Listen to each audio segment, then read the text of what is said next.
The Orlando Magic are one of, if not the most underrated team in the NBA this season. They're one of the most improved teams in the league. They have a budding superstar in Paolo Banchero and a collection of young guys that play so well together.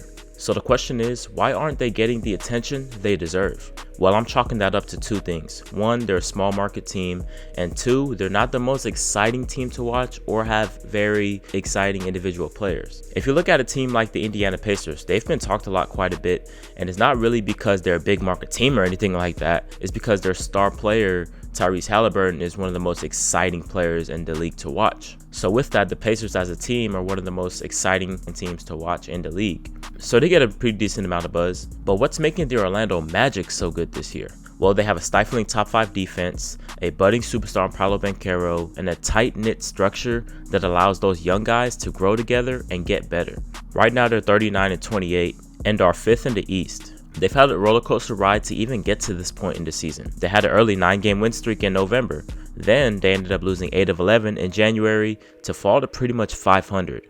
Now they're in the middle of another good stretch, winning 13 of 16 before losing their 2 most recent games, but are now back on the winning track. Let's touch on more of why they've been so successful this season. They're currently 4th in defensive rating as a team, and that's been spearheaded by none other than Jalen Suggs, who's turned himself into one of the better defensive point guards in the league. A guy who came in and was seen as a great playmaker on the offensive end has seemingly been making play after play on the defensive side. And I'm not saying he's Jrue Holiday or anything like that, but he gives me those vibes from a ball pressure standpoint. He moves his feet well, he pairs that with great hands and overall instincts, and hell, just effort. He leads the charge for them defensively, and everyone else follows suit. They don't have the greatest defenders individually, but collectively as a team, they're elite. Franz Wagner and Paolo Banchero, their 2 best offensive players, have bought in on the defensive end. They've improved from what they've been in the last couple seasons or so, and they have become very serviceable on that end, especially Franz. He's being very disruptive in passing lanes, moving his feet a lot better. Paolo moving his feet a lot better. The most exciting part about those guys is they're going to grow and get even better than what they are right now. They also like to resort to bigger lineups with Wendell Carter Jr., Mo Wagner, and or Goga Bitadze. They're very physical, controlling on the boards, and they're one of the better rebounding teams as well. They don't give out too many second chance opportunities, and they take the ball away from you as their top 5 in steals. So they limit your possessions as much as possible, and to go along with that, they play at a slow pace offensively. So defensively, the Magic pretty much force other teams to play their style of play. And obviously most teams right now like to run a high-paced offense, but the Orlando Magic are one of the slower-paced teams in the league, and that goes for both sides of the ball. So they really slow the game down, really muck it up, make it ugly, and that's how they win games. On the offensive side, they're obviously led by Paolo Banchero, their all-star, a guy who has not been getting as much love as I think he deserves this year. The growth he's made this year is something that should be applauded. He's been more efficient offensively. He's turned himself into a better defender, like I mentioned. And, he's turned himself into a better playmaker, like I predicted he would after year 1. He's one of the most versatile young guys in the league. He can play multiple positions. He can be a ball handler in the pick and roll because he's such a threat to get downhill or get to a spot in the mid-range, which he's so good at. And like I mentioned, he gets his teammates involved, almost doubling his assist average from his rookie year. But he can also be the screener for a lot of action as well and create mismatches for himself or his teammates. He can be used in the post a lot of the times because he's too athletic for bigger guys teams want to put on him. But he's also strong enough to punish smaller guys in the post. Overall decision making and consistency could be better with Paolo Banchero, but only a handful of young players don't have those issues by year 2. He'll be just fine. Franz Wagner is kind of a do-it-all guy for the Magic. In my top 3 most underrated young players under the age of 25, he was in there for me. He's a great supplementary piece offensively that can play on the ball and play off the ball as well. He's actually been an underrated and undervalued ball handler this year. He's quietly averaging 25-4 in his 3rd year, and despite his 3-ball taking a dip this year, he's found ways to stay effective on offense. For example, Franz as a pick-and-roll ball handler is very underrated. He's turned himself into a great playmaker, getting his teammates involved. He can get downhill. The 3-headed guard rotation of Jalen Suggs, Markelle Fultz, and Cole Anthony gives them a spark offensively, but overall they do struggle as a team to score. Cole Anthony's a very dynamic and athletic point guard that comes in and kind of switches up the pace a little bit, plays a little bit faster than most of the team. And I think that's something that's really good for them overall.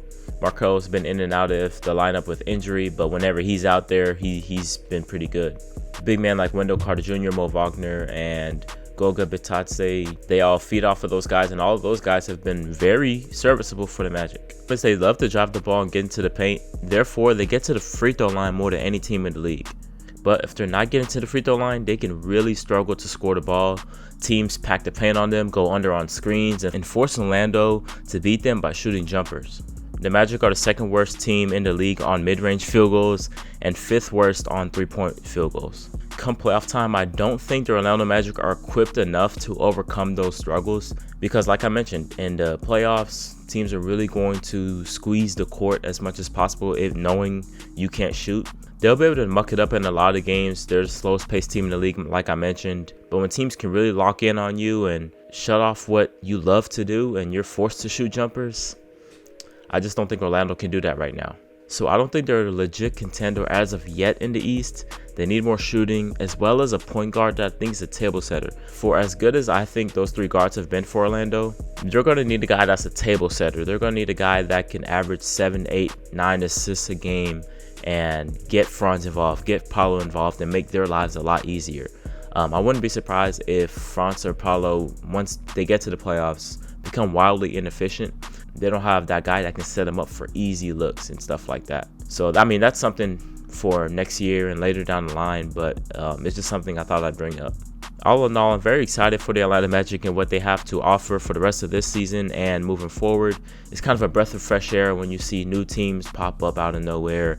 And this version of the Atlanta Magic is, one of those teams. So they'll more than likely stay out of the play-in game and be a top 6 seed. It's going to be interesting. Let's see if they can get to a 4 seed or I think 3 seeds might be a little bit too optimistic, but a 4 seed, they're right there for that taking. So shout out to Jamal Mosley as well. He's been one of the most underrated coaches in the league. If the Magic's record was a little bit better, I think he'd really be in the running for Coach of the Year.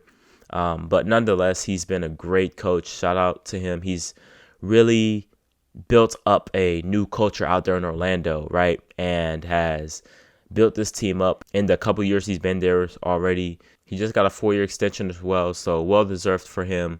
Hopefully they stay patient with him and allow him to keep on growing as time goes along. As for Paolo, I think he's a budding superstar here in the next 2 to 3 years or so. Seeing how much he's improved on his game, I mean, man, he deserves a lot of credit. He deserves a lot of credit for him being in a small market and not being the most exciting player to watch. Is the reason why there's eyeballs off of him right now. But, he just needs to see it through and keep doing his thing. And as time goes along, the Magic get better, he gets better.